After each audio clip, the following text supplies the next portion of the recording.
Hi, everyone, and welcome to another episode of Read and Write with Natasha. All right, so today we have with us author Melinda Lee. Let me make sure I pronounce your name correctly. Melinda Lee Schmidt. Do you want to say Melinda Lee or Melinda Lee Schmidt? Either one. Melinda Lee Schmidt is my website. Melinda Lee is my book. So either Okay. way. All right, so we'll go with Melinda Lee Schmidt, Perfect. who's an adventurous soul and who believes in the power of hugs. It's her life mission to create a world where everyone feels a sense of worthiness and belonging. She's a certified practitioner of healing touch for animals and bear coach certified. She wrote her debut memoir, Rebel Hugger, as a love letter to herself and of all humanity. She currently resides in Atlanta, Georgia, with her two teenage boys, two mischievous cats, and one exasperated chihuahua. Well, I don't know how you Yes. say that name. That's All right. right.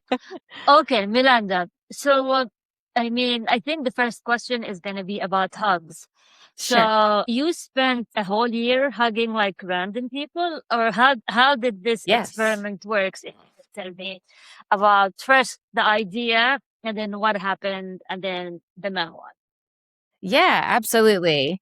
In 2011, was looking for something to do with of my spare time. My young boys were starting to get a little older, and I had been thinking about blogging when this idea hit me to start hugging people because I was missing hugs having moved a couple states away from my family. And I thought if I'm missing hugs, maybe other people are too. So I set out to do a year of hugs. Okay. And that during that year, I hugged pretty much everybody that I encountered.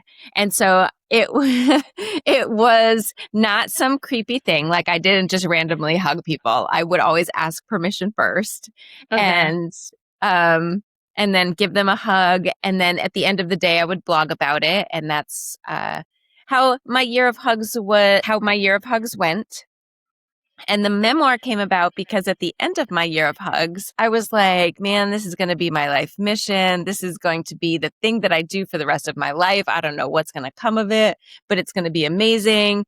And as soon as the year was over, I actually found myself in a really deep depression. And I Mm. found myself wanting to hide from humanity instead of wanting to continue to hug them. Hmm. Oh, sorry to hear that. We'll get to that, but I wanna Yeah. ask a bit about the people that you hugged. Were like Yes. random people that you saw at like grocery store, and how did you pick the person to hug? Was it the It was energy? Yeah. it was less about the energy and more about their presence to me, like their closeness to me. So Okay. it might have been like the grocery store clerk. And so the hug was Okay. just a way to say thank you for, Okay. uh, ringing up my groceries. Or it might be just the person standing in line in front of me and we struck up a conversation. And at the end of the conversation, I would just ask for the hug. And what was tell me some of the people's reactions. Were you ever rebuffed? Somebody say, no, I don't do that. How did that happen? Yeah, out of thousands of people that I hugged that year, there was probably only a handful that said no, and the no's were always respectful. And and no explanation given. It was just kind of, no, thank you. um, so the most of the reactions were this very skeptical look. Like they wouldn't say anything. It would, except at first, they would just kind of like give me that side eye, like, why would you be asking me that? That's kind of weird, right?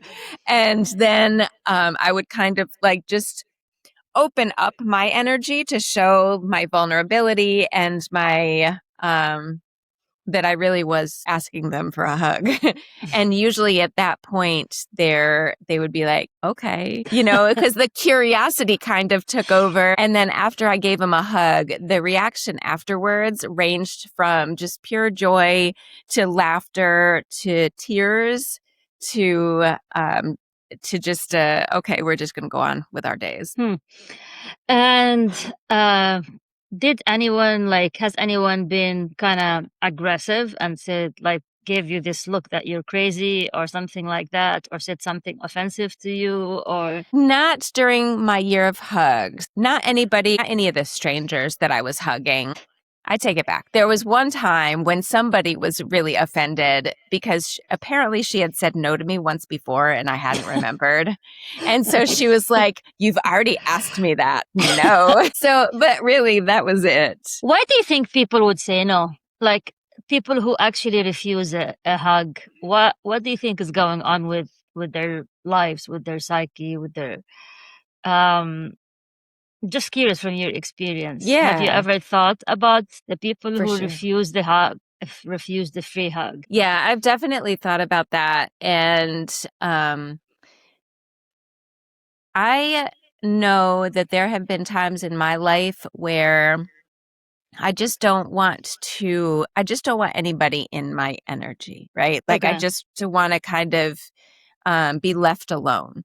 And so I imagine that some of them, it was just kind of one of those. Like, I just want to be left alone. But I do think that there are other times when people might have some traumas or something that the hug could actually trigger, in which case the no comes from not wanting to be triggered and or wanting to just express their own boundaries Mm. and be empowered in expressing their own boundaries. Mhm.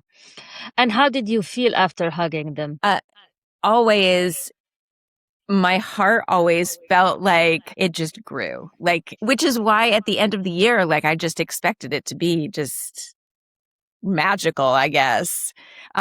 Because every time I hugged somebody, it was just like profound, and all of the good feeling hormones would be kind of going through my body, and I would just feel so connected to not only that person, but really all of humanity. And why would you think hugging strangers was what you're looking for rather than like your family members, your children, all of that? I mean, I guess you can always hug your children every single day. You know, teenagers might complain and fuss, but you know, eventually. They love it. But yeah, like, why did you seek strangers to get that sort of warmth? So it was really from the perspective of believing in humanity, right? So Mm, we have such disconnect between us, and there's so much tension between mm, humans, especially when we think differently or we look differently or we act differently. okay. And I just had this like, I've always believed that we're all just good and kind and we're all basically the same, just looking for love and wanting to be loved and wanting to love. And it was my way of like proving that no matter who we are, love connects us. Did you lose your faith in humanity after this, or did your humanity did like you reinforce your faith in humanity? What was the conclusion? It I lost my faith in humanity shortly after it Huh. happened.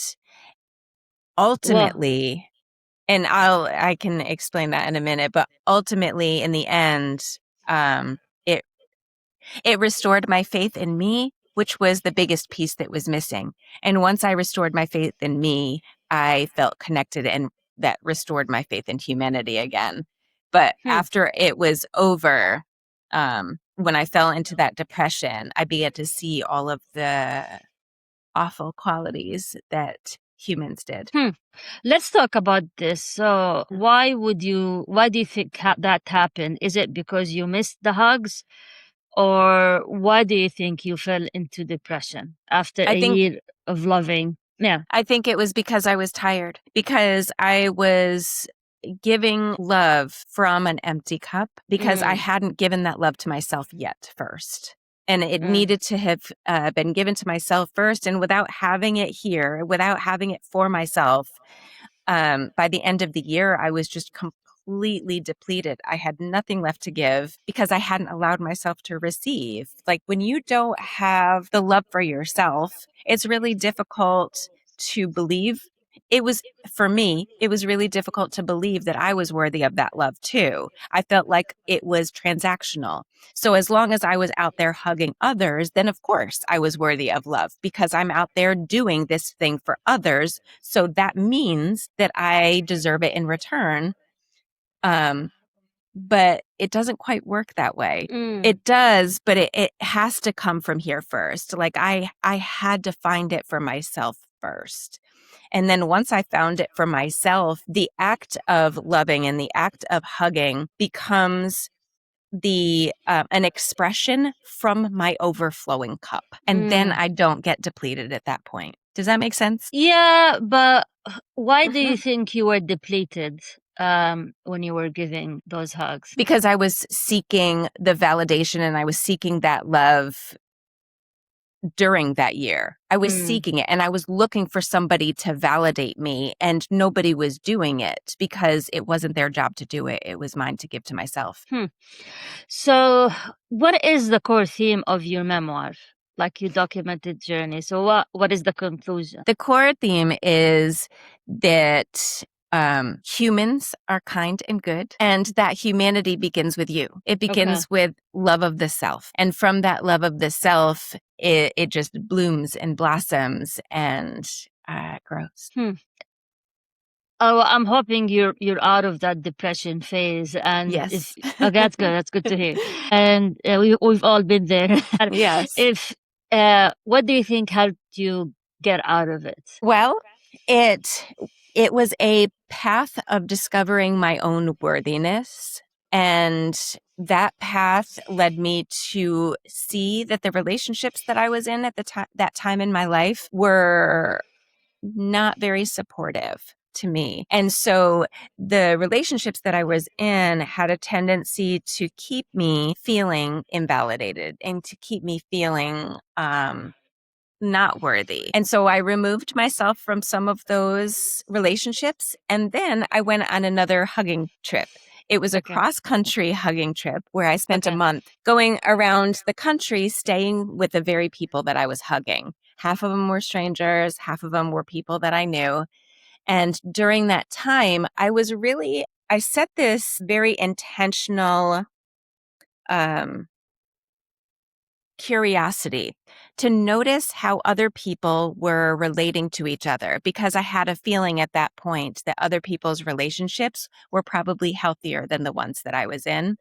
And so as I was going across the country and saw how other people related to each other, I saw that how they expressed their own sense of worthiness. And so I learned a lot from other people during that trip. And by the time I returned home, I knew that I needed to get divorced, and I knew that I needed to make some changes in my life. And over the course of making those changes, I've become the person that I always knew that I could be, and one that is worthy of love and one that loves herself every day. And so I'm gonna go to your memoir, and the title is "The Rebel Hugger," and it says a cross-country journey to self-love, one hug at a time. So the memoir was after you got out of the year of depression and went into a cross hugging. So you had 1 year of hugging, then got into a year of depression, then you went across country, continuing hugging people, right?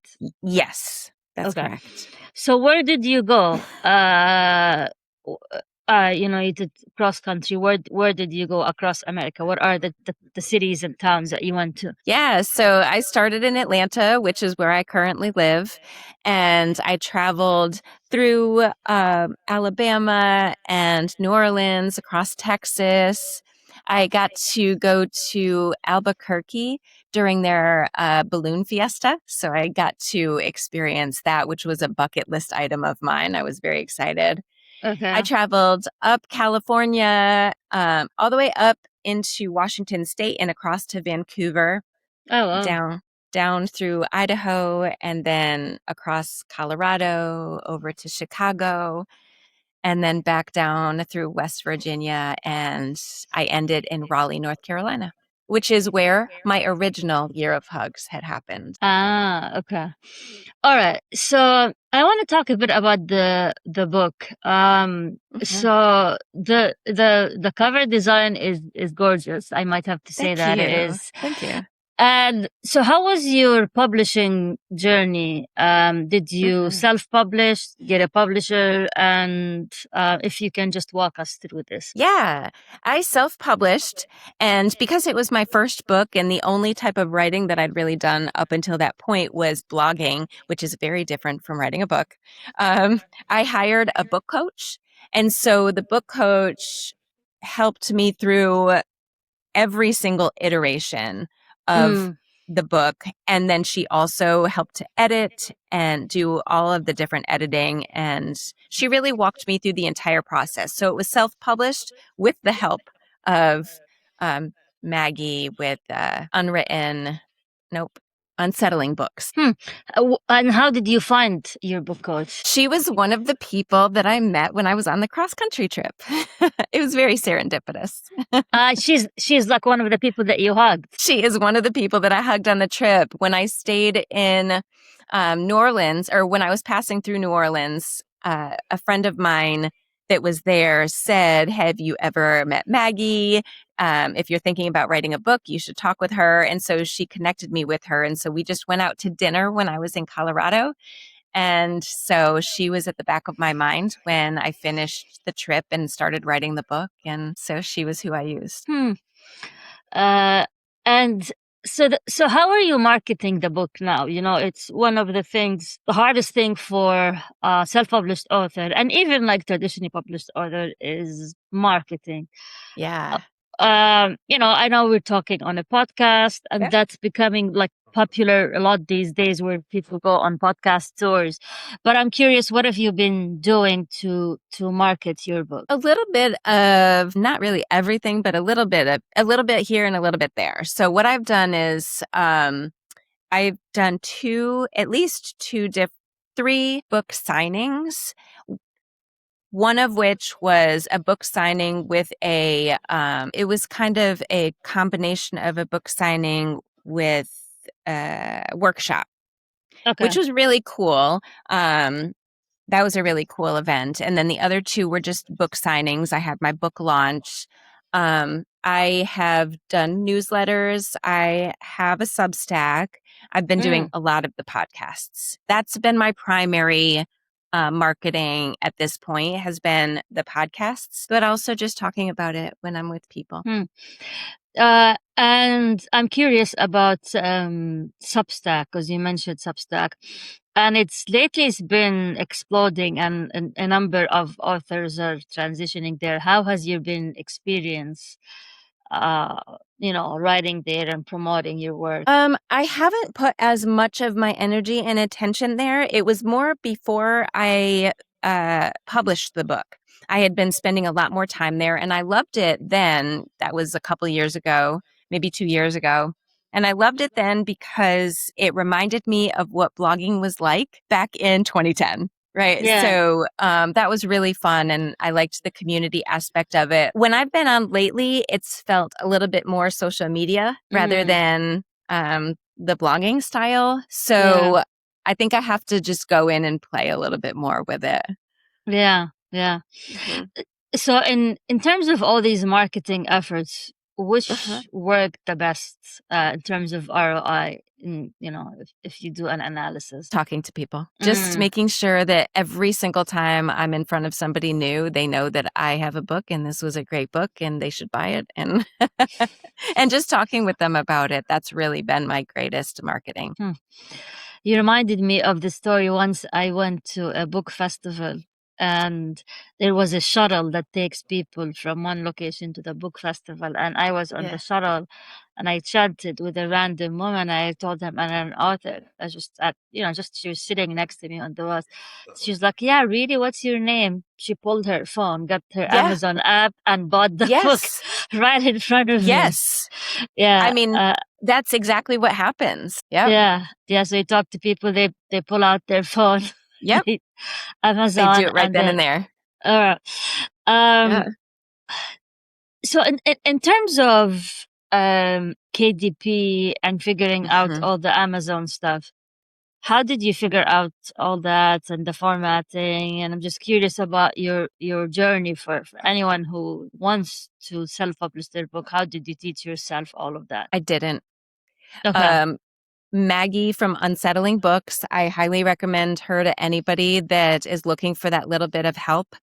Um, she walked me through the whole process, and she Mm, basically did the process for me as a part of the package. So I really paid for help.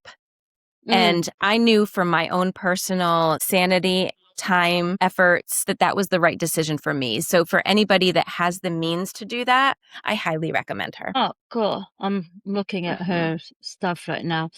Okay, so all right. What about the cover design? So I feel really proud of that Okay. because she has a designer that she was going to use. I had already mocked up something that was very much the cover that you see now. And her cover designer loved it and just tweaked a couple of things. So that was Hmm. mostly my design. Oh, nice. And Yeah. when I looked at your website as well, I noticed that you do your own coaching. Yes. And is that based on what you discovered through your journey? And how does the book relate to the coaching? Yeah, it really does come down to, I learned so many things about I learned so many tools and I was filled with so much wisdom in Okay.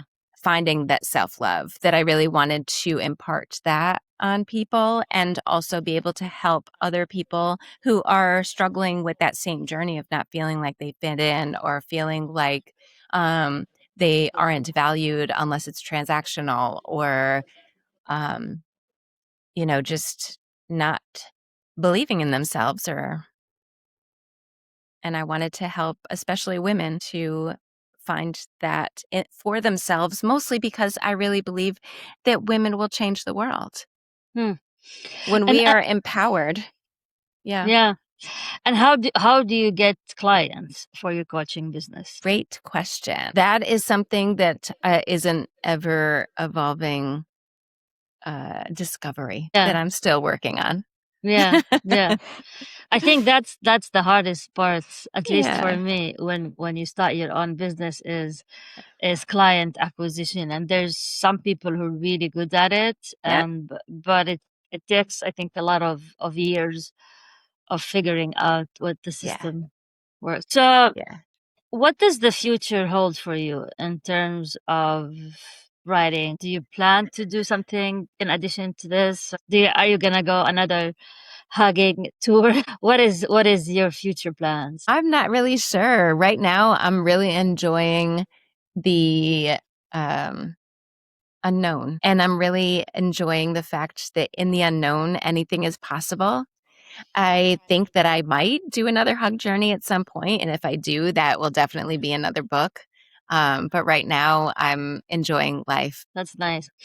Yeah. How did your children feel about their mom, especially the teenagers? I have three kids, so I'm just Yeah. curious about their mom going and hugging random people. Yeah. So when I first did it, my youngest was a year old and my oldest was 4. So they were Okay, really young. So okay, this is the only way they know me to be. So even okay. when I wrote the book and I published the book and I told them that I was on podcasts, doing all of these, talking about hugging. And when I asked them what they thought about it all, they're like, okay. Like Uh, it doesn't even register for just them because it's just what they know. were you when you were hugging people, like when you were at the grocery store? They were, yeah. They Okay. they were with me, yep.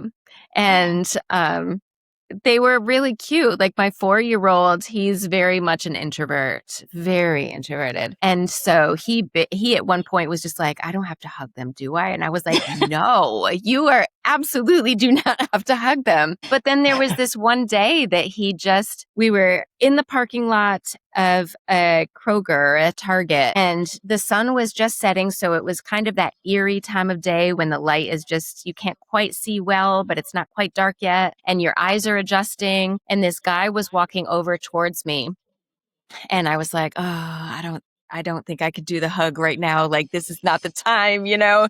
And he walked over and he was looking for handouts. He was unhoused. And I was like, you know what? I don't have any money on me right now, but I do have a hug. And I did end up giving him a hug. And he walks away. And my 4-year-old looked up at me and he's like tugging on my shirt and he goes, Mom, can I give him a hug? And I was Oh. like, but you know, initially, like the mother instinct kicks in and I was like, can I let him do that? I don't know. But I was like, I just hugged the man. He was fine. This is probably going to be really amazing. And so I was like, sure. So we called him back over and my son gave him a hug. And it was this really, really special, special moment. No. Do you have that in the book? I did not have that in the book. No.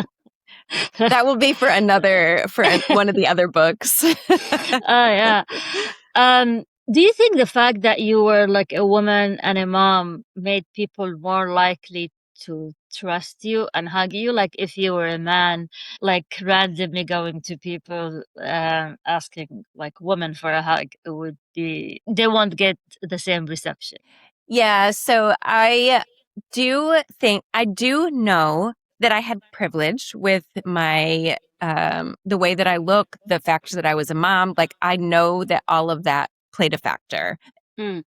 I have no doubts about that.